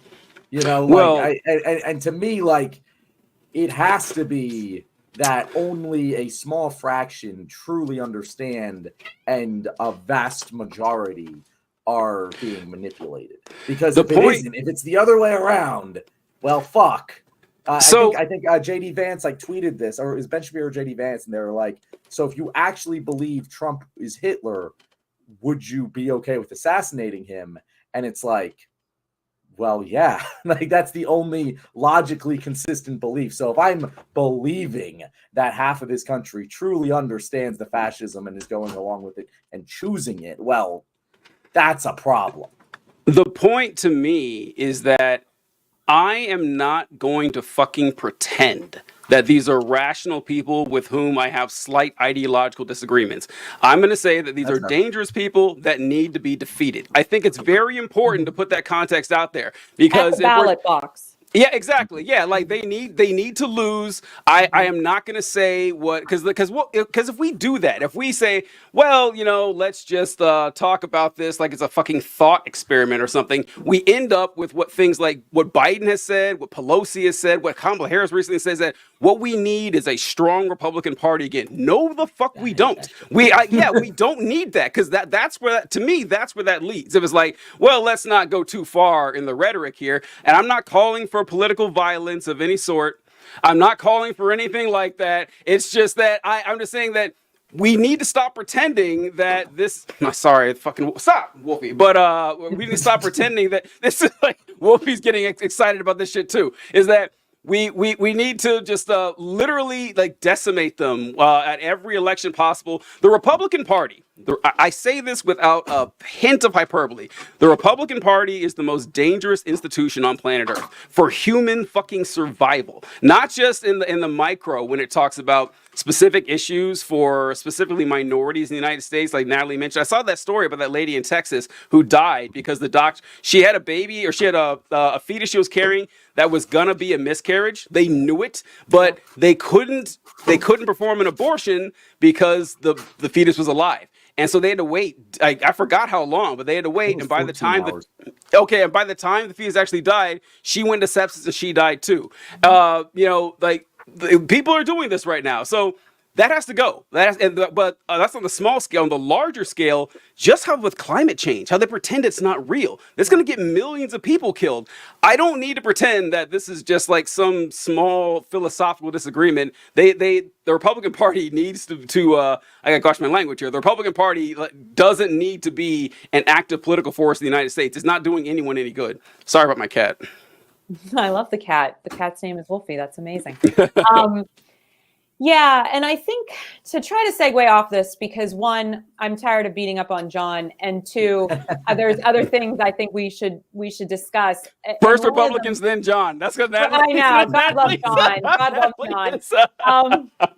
No, but in all honesty, what I find really interesting, to your point, John, is if we're talking about process, then let's talk about the people who are outwardly claiming to vote for Trump, Republican women, and who are perhaps going to secretly vote for Harris. Now, maybe those are the people we can save, right? Because I think what else is going on that side of the aisle is not only the intimidation tactics, the threats, and the political violence that we're seeing already with lighting ballot boxes on fire and punching poll workers and all of this, but that patriarchal violence that's also happening in the home, whether it's verbal, physical, sexual, financial, whatever the way it is expressing itself. And I think that is a new conversation that we did not have the first time around. In fact, I think it was the opposite, where there were a lot of white women who were pretending like they were going to vote for Hillary and then were voting for Trump. I think we're now seeing that in reverse. And a lot of this has to do with the fact that Roe v. Wade fell. And I think we would be remiss not to bring that up as a major turning point for a lot of women, whether they're conservative or liberal or progressive or whatever they identify as. Because the truth of it is, all kinds of birthing people and women have abortions for all kinds of reasons. And so when we're talking about the people we can save, I think at the end of the day, if we bring attention to the issues that impact all the people, and I think reproductive rights is one of them, because men certainly have benefited from abortion throughout history, and also don't want to see their partners die because they end up going septic due to a miscarriage. I think that's an issue worth talking about. And also the reality of your vote is private, but if you're married to someone that you can't speak to about your political feelings, what are you doing? And to me, those could be people that perhaps could be talked off this fascist ledge, so to speak. You know, Natalie, I love having you on the show for many reasons. Don't get me wrong, but probably like my favorite thing about having you on the show is that you're a damn professional. You brought that up earlier. I said, let's put a pin in it. And then just as like the conversation was dying down, we needed to segue. Boom. You were ready to segue straight to the next topic I was intending to bring up. Just absolutely professional, Natalie. No. I'm glad you did it. I just want to call out how awesome you are for it. Because I want to talk about that because it has been a little bit of an interesting debate today. Did you see the ad that I referred to earlier? So I'm going to play this for the audience in case they haven't seen it. But I'll just play it. Hold up. Natalie B, professional. We do love it. We love to see it, folks. We love it. Your turn, honey. In the one place in America where women still have a right to choose, you can vote any way you want. And no one will ever know. Did you make the right choice? Sure did, honey. Remember, what happens in the booth stays in the booth. Vote Harris Waltz. Vote Common Good is responsible for the contents of this ad. All right. So obviously this is a topic that, is very, personal to women specifically. And so I want to get your guys' reactions. So TJ, we'll go to you first. Very good. Okay, Natalie. So Natalie, all right. That was a 4D chess move there by John. So all right, there are a few running gags we have on the show, and one of my personal favorites when we have a black guest on is to go into that exact thing where I'll bring up this issue is very important to black people, and then just throw it to John. And so, fantastic, John, 5 points for that. So listen, well, this is kind of weird. It kind of sucks, doesn't it, TJ? It does. Very uncomfortable. Yeah. So all right, Natalie, I think I saw you do a video on this commercial, I thought. And I don't know, maybe I have an out of place opinion here, but I don't know, the commercial, I get it, but it does kind of bother me because I hate the fact, I guess the reality, I hate the fact that women have to hide who they're voting for their shithead husbands or something. And listen, I understand that there are lots of complicated reasons why someone can be in a marriage and they're stuck and they just can't get out, and I get that. However, if you have a boyfriend, if you have a fucking boyfriend who's leave that dude, get the fuck out of there. Just take out. But I understand you're married, you got kids, you got a house, and they got a lot. All right, you might be stuck with this guy. I understand, but Jesus Christ, if you don't have to be with, because I don't know. Once again, it's like. Speaking as a guy, I have a lot more leeway and freedom and privilege in this, and my safety isn't going to be a risk. But living with someone who I knew didn't give a fuck about my rights would just, I don't know how. I don't know how. So, of course, if you are in that situation, you have my sympathies, and if you have to hide it and vote for Harris, I fully support it. Glad to have it. I just do feel very bad for the women who actually are in that situation. Yeah, I have to tell you guys, I did do a video about this today, and I literally ended it with, as an aside, if you have to hide your vote, maybe it's time to vote your husband out, it's time to go by. But I have to tell you, when I first listened to, and I love that Julia Roberts did the voiceover because I think she was the right demographic and the right tone for this particular core group of women that they were trying to hit. And it was extremely obvious who they're trying to hit with this narrative. But I have to tell you, my heart got caught in my throat when there's that one moment where she says a place where you still have choice in the voting booth. And that it really struck me. I mean, just to give you guys, I'll just be vulnerable for a second. When Roe fell, I became physically ill. I threw up several times that day. I went to bed. I was grinding my teeth, I guess, so hard in my sleep. I ended up with TMJ that lasted for months. It really fucked me up, not because of my own concerns around abortion rights, because I'm a white woman, middle class, whatever. I can get an abortion if I needed one. I just kept thinking about all the fallout from this and what this could look like for generations of people coming up behind me. And so for me, it really resonated with me, the severity and the danger of not just where this was in that moment 2 years ago, but where we were going to end up, which is exactly where we all on the left warned everybody. They're going to come for birth control. They're going to come for IVF. And we know they're doing that. They're going to come for marriage equality. They're going to come for the transgender kids. Like, they're doing all the things related to sex and sexuality, because at the end of the day, this is about controlling the means of production, because this is about capitalism. And so I think we need to understand the end goal here with all of that. And when I watched this ad, I first thought, this is incredibly sad that we're here in this moment. But then I thought this was very clever to do this and release it so close to the election, because I think, to John's point, there are some people teetering on that edge that maybe aren't fully committed, let's say, to this fascist way of being, that still have some idea of maybe this isn't the way forward, but who aren't able to express that fully, and reminding everybody that your vote is your vote, and no one needs to know who you vote for in that moment. But please get out and vote is really the message here. But at the end of the day, what really breaks my heart is the fact that it takes white women to this level in order to get them on board with realizing, because I think they all thought, I'm going to choose security over freedom the first time around. And now their freedom is gone. And it took that sort of, oh, now it's impacting me energy. And I'm really tired of that.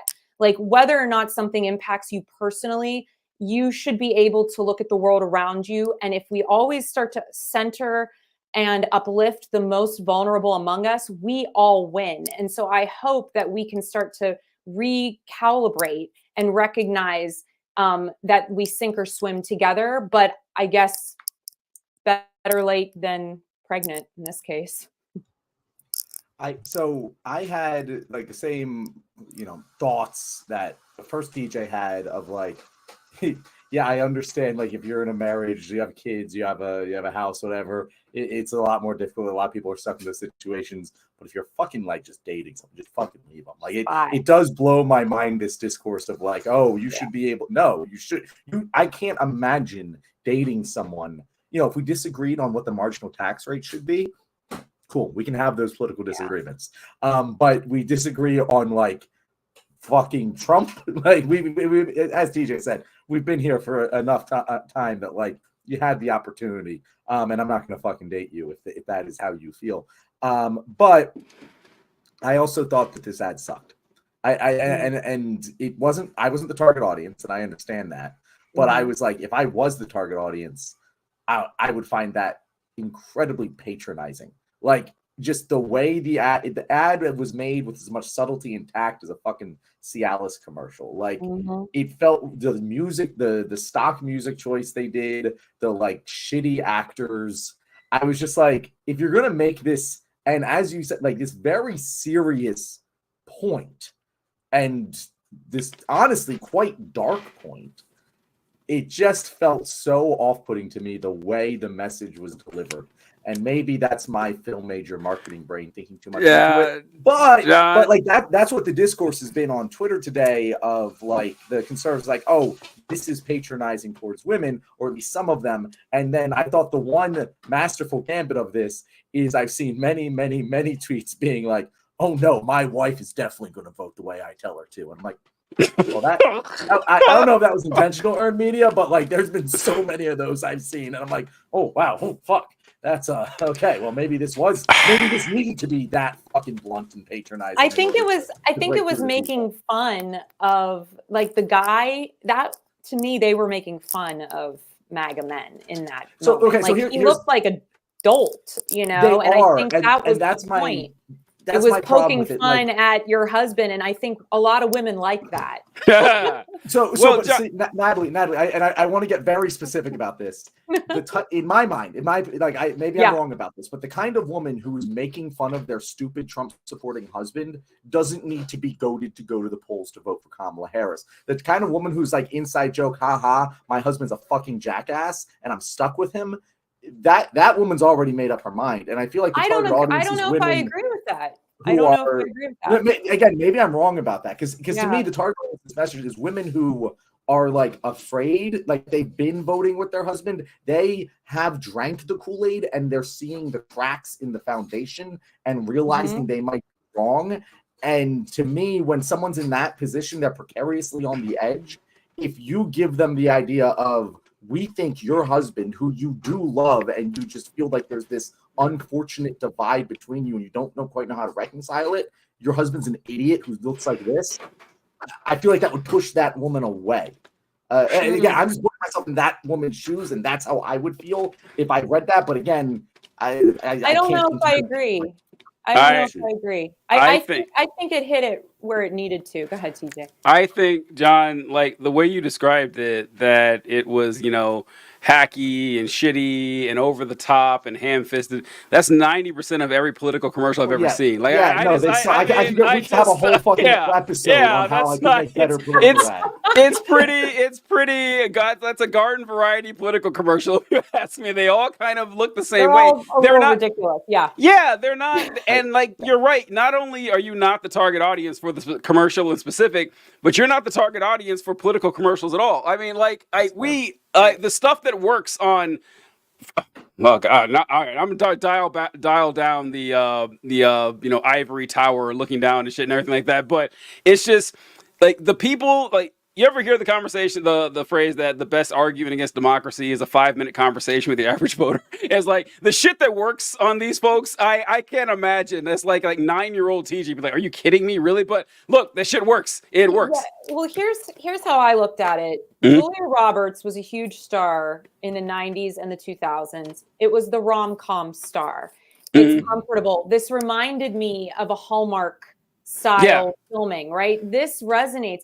And on top of it, it was comforting. Like the women look at each other and they kind of go, I see you, you see me. Shh, this is our secret. It creates a sisterhood of white women looking at white women, which is kind of what it needed to be, because there's a lot of memes going around right now, and one of them is like Glenda the Good Witch because it's Halloween, right? and it says white women. Are you a good witch or a bad witch, right? That's good. That's good. Because that's where we're at right now, where there's a lot of looking at each other, and I think something like this. I hear what you're saying. It's silly, it's kooky, it's cheesy, but women like that. We like to feel safe. We like to feel like our big bad wolf is something we can make fun of and laugh at, and it's okay. And so I think putting it into a different context, you're talking about a demographic of women that are now mothers and maybe grandmothers too. And so perhaps, they're not going to leave their husbands. Maybe they will, maybe they won't. That's not really the point. It's like, girl, we know your husband's kind of an idiot. It's okay. My husband's kind of an idiot too. You don't have to vote like him. I won't tell. To me, that was what I took away from it. And I'm not the target audience either, right? Yeah. So I do think if you put it in the context of the cheesy Hallmark movie with Julia Roberts voicing it over, that was so smart. So smart. I do think it will be somewhat effective to the target it needed to hit.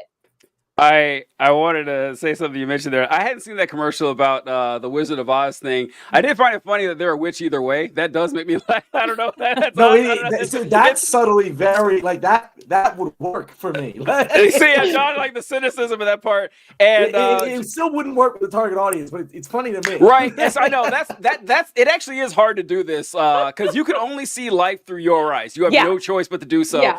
And so, one thing that. This is a rare occurrence, but I was absolutely wrong about something when I was making fun of Chuck Schumer when he said that the Democrat strategy was to abandon working class people and try to attract people in the suburbs. I thought that was stupid. Turns out it worked like a charm. Turns out like that won Democrats the election 2020 will probably win them in 2024. I hate to see it because I think abandoning working class people is a bad fucking idea. But you know, like that's the strategy they went with. I think it only works in the short term. I think that's the problem. That only works in the short term. But John, I wrote this down. I forgot to mention that you know, arguing over whether or not you're going to support Trump is not the same as if you disagree about arguing over like what the top marginal tax rate is. And the good news is that if you're dating a Republican, they won't know what a top marginal tax rate is. Like they're like, oh, low taxes, that sounds good, but they still think that if you make enough money to move to a higher tax bracket, you lose money. I don't know how many times you guys have had this conversation, probably 1,000 times. They don't know how tax brackets work, but that's just something that's pretty bad. Go ahead, Natalie. No, I just wanted to bring up John Legend again because like when you went like this, I was literally thinking, oh, who she's gonna name drop now? She's got Beyonce coming on. No, I just have to say this because I asked him, speaking about tax brackets, I said, you're a wealthy American. Why aren't you voting your pocketbook in this election? Because that's always the Republican, code is, well, I'm voting for Trump because of taxes. And he just said, look, I'm going to do fine either way. It doesn't, he's like, I don't have a problem paying taxes, what I have a problem with is X, Y, Z. And then he went on to rattle off all of these other things. I just wanted to bring that. No, of course you did. Like, I like that Natalie name drops that. She's like, oh, I got this famous, guest on my show, John Legend. Hey, our most famous guest on the show is Natalie. And so it's just kind of funny that now I wrote that joke down. I wrote that joke down 2 minutes into the show and I forgot all about it. And I was like, oh shit, am I going to get able to tell this joke? And I'm so glad you brought up John Legend. Welcome. It came up perfectly. Yes, because if I'd have said the joke now, it wouldn't have made it any good. But oh my God, Natalie just saved my ass there. That's fantastic. And another thing I wanted to say, bring us together, is that it is weird. So I pulled up this chart here. I mean, you guys have definitely seen it, and the folks watching have seen that. In 2024. Look, dudes do not rock well right now when it comes to this election. It's just kind of sad. But one thing I noticed that. You know how there's always the silent Trump voters from 2020, that there might be a lot of silent Harris voters too in 2024. People who just aren't admitting that they're voting for Harris. That could go out in our favor. But that is a stark gap. I guess I should check it against previous ones. But I don't know if the gender gap has ever been this wide in an election. And so like dead even, like honestly, the same numbers going forward with that. But it's strange that guys, it's not strange at all. Guys are like what a 9-year-old imagines. Trump is like what a 9-year-old imagines a real man is, like a rich guy who's a fucking bully. Like that's as far as it goes.